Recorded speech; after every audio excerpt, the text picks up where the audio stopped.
Before we begin, we want to set the tone a little bit about what we can share and what we can't. We want to remind everybody that this is a preliminary investigation, and the investigation is ongoing. There are going to be questions that cannot be answered today. We hope that you understand that and will respect it, but we will provide as much information as we can as possible. Prosecutor Marion.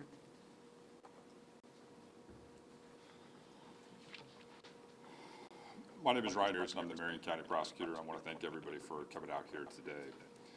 We are here today because a group of really talented people have been working extraordinarily hard over the last 10 days to put us in a position to be able to make today's charging decision announcement. First and foremost, I'd like to thank the two lead detectives involved in this case, Detective Larry Krasnoy and Ryan Clark from the Indianapolis Metropolitan Police Department, that did an outstanding job. I'd like to thank Deputy Prosecutors Ann Fringus and Amy Jacobson, who have put a ton of energy and effort into this case. I'd like to thank our friends at the Crime Lab, Richard Amberger and his team, who have been working around the clock to get the information that was vital to us being in a position to make a charging decision. So thank you for all of your work. I want to thank Captain Spurgeon and all the folks at the Homicide Division who have been working really hard, diligently on this case. And I want to thank Chief Bailey and Chief Adams for their leadership, not only to the department, but to the entire community as we work through a really difficult case and set of circumstances. As a consequence of everyone's hard work and determination, the Marion County Prosecutor's Office has charged David Heiner with 2 counts of murder. We are alleging that David Heiner did knowingly kill Shannon Lucero on January 26th of 2024. We are also alleging that David Heiner did knowingly kill Marion Wise on January 31st of 2024. A couple of observations about the case, and then I'll turn it over to Chief. First and foremost, we would not be in a position to make today's announcement without the help of the community. As is the situation in most of these cases, we need people from the community to come forward with information to point us in the right direction.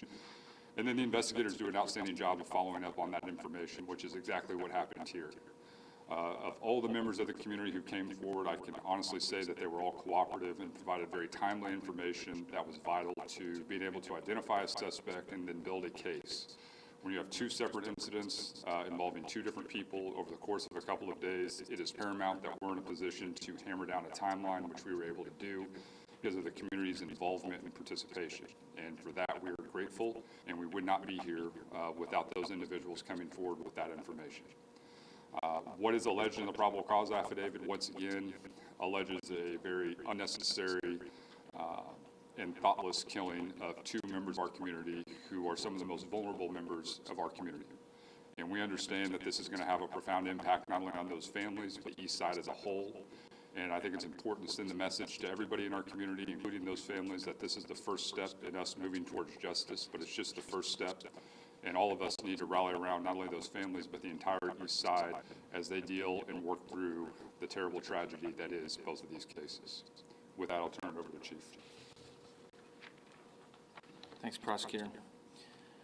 On January 27th, 2024, Shannon Lucero was found murdered in a parking lot, a senseless act of violence. On February 1st, Marion Wise was found murdered behind a business, killed a similar manner as Shannon. A crime just as tragic and violent. No one deserves what these 2 women experienced. No one. This was brutal and evil, what happened to them.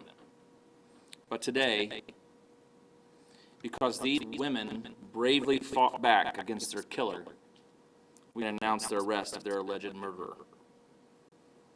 The suspect was taken into custody on Tuesday after the tireless work of numerous detectives, officers, video forensics investigators, the Marion County Forensic Services Agency, the LaPorte County, Indiana Probation Office, the Marion County Prosecutor's Office, and like the prosecutor mentioned, our community, who provided vital information in this case. He was held on a probation violation on Tuesday into Wednesday morning while investigators and Crime Lab diligently pieced together the facts, which culminated today in the filing of charges by our partners with the Marion County Prosecutor's Office. An arrest in this case will not bring these 2 women back, but I pray this step brings the family and the loved ones the comfort they need as they continue to grieve. I also pray that this arrest brings our neighbors on the east side a sense of peace and safety. I'm very proud of the public safety partners who helped get us here. There's still a lot of work to do in this case, but we are committed to do what is necessary to bring justice for these two women and all of those taken from us by violent means. And with that, turn it over to Chief Adams, who can fill in some more information about this particular case. Thank you.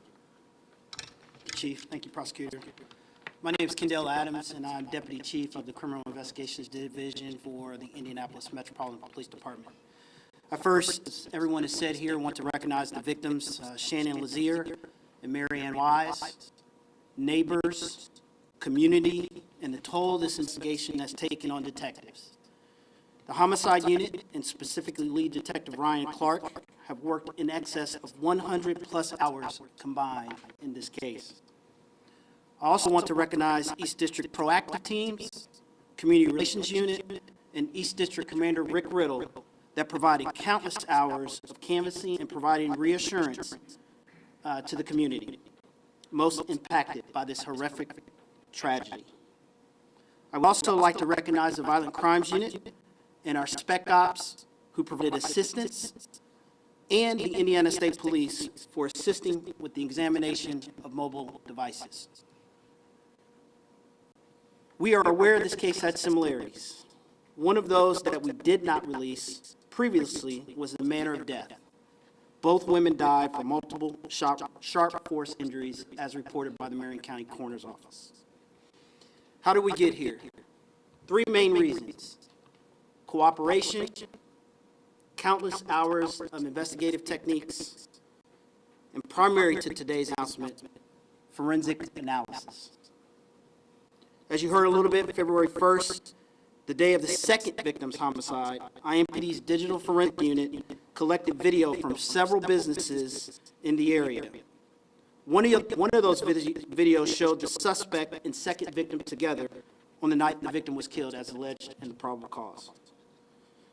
On the evening, Tuesday, February 6th, detectives from IMPD's Human Trafficking and Vice Unit were looking for persons of interest that matched the description as seen on the surveillance video related to the second victim. On the evening of Tuesday, February 6th, detectives detained a strong person of interest and transported him down for questioning with our detectives. During their search warrant, Wednesday, February 7th, detectives located shoes in the apartment, in the suspect's primary place of residence, in the suspect's bedroom, that had blood on them, along with other clothing items, to include 2 sets of jeans. One set of jeans was found soaked in bleach, and another set of jeans was found inside a clothes basket that appeared to have blood on them as well, as alleged in the probable cause. The search warrant was conducted at the apartment the suspect has been staying at in the 2200 block of Harbor Drive, which is just west of 21st and Mitthoefer, with family. On Wednesday morning, February 7th, detectives learned that the suspect was on probation out of LaPorte County. Detectives in the lab needed additional time for forensic testing of those items seized during the search warrant. Homicide contacted LaPorte County and discovered that the suspect was on probation and was going to file a probation violation and request a warrant be issued. The violation was failure to meet the terms of probation when charged with a crime in another county. The warrant was signed by a judge with Elkhart County Courts for the suspect on Wednesday, February 7th, and the suspect was transported to CJC in late that afternoon. Blood samples were submitted to the crime lab on Wednesday, February 7th. Preliminary results returned from the lab less than 24 hours that confirmed that the blood taken from the shoes of the suspect during the search warrant matched to both victims. This confirmation from the lab was key to positively connecting the suspect, David Heiner, to the victims. Detectives continue to investigate this case. While an arrest has been made, there is still a lot of work that needs to be done by both the detectives and the Marion County Prosecutor's Office. Detectives have worked with the Marion County Prosecutor's Office throughout this investigation, and it certainly has been a team effort. And late yesterday, Thursday, February 8th, presented a probable cause affidavit to the Marion County Prosecutor for a charging decision. We ask the community, if you have any more information, please contact lead homicide detective Ryan Clark at 317-327-3475 or Crime Stoppers at 317-262-TIPS. And today you'll get a photo of the suspect. So if you had conversations or you know this individual, we're asking that you call Detective Ryan Clark to provide him more information that makes this case even stronger. Lastly, we talked about it just here a few minutes ago and the importance of the crime lab, forensic analysis, and they're represented here by Richard Ehrenberger today. I just want to say thank you to them. They prioritized this case, and as I said, got that forensic analysis that really got us over the hump to lead to his arrest today. And just wanted to publicly acknowledge the crime lab as they play a critical role in just all of our cases. But as I said earlier, 3 key areas: cooperation, investigative techniques, and forensic analysis that lead us here today. Thank you. I'll take any questions you may have. Yeah. Acting Chief Bailey, Mears, what does this mean to those families? Like, what does today mean? The Weiss family, the Lassier family, what do those mean to those families? Well, I know I talked to Detective Clark earlier today. He was making notifications to both families. Obviously, they're relieved that we made an arrest. I don't know that I can call that excitement, but certainly they have lost a ton. They have lost 2 family members that did not deserve to die. And so I think today just starts that process of whatever healing that can be. But this is a lasting impact on them. And it is our community, because both these women were known to the east side and known to the community over there. So this is going to leave, obviously, a lasting impact on that family and that community that can't be confined to a certain period of time. Chief Bailey, you had mentioned, you had mentioned that we're here in part today because the victims fought back. How did that play a role? I think you'll read in the probable cause that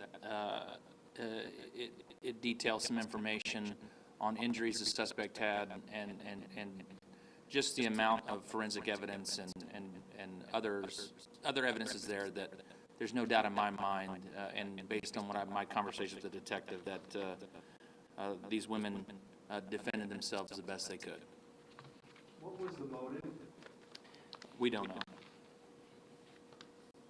Yeah, we don't know a motive. Are you guys searching for other similar cases around the state that might match this MO? I think that what Chief Adams just says, that we want the community to provide us any information that they have, but we also know that this particular suspect was just let out of prison in September, I believe, of 2023, and he was in prison for some time.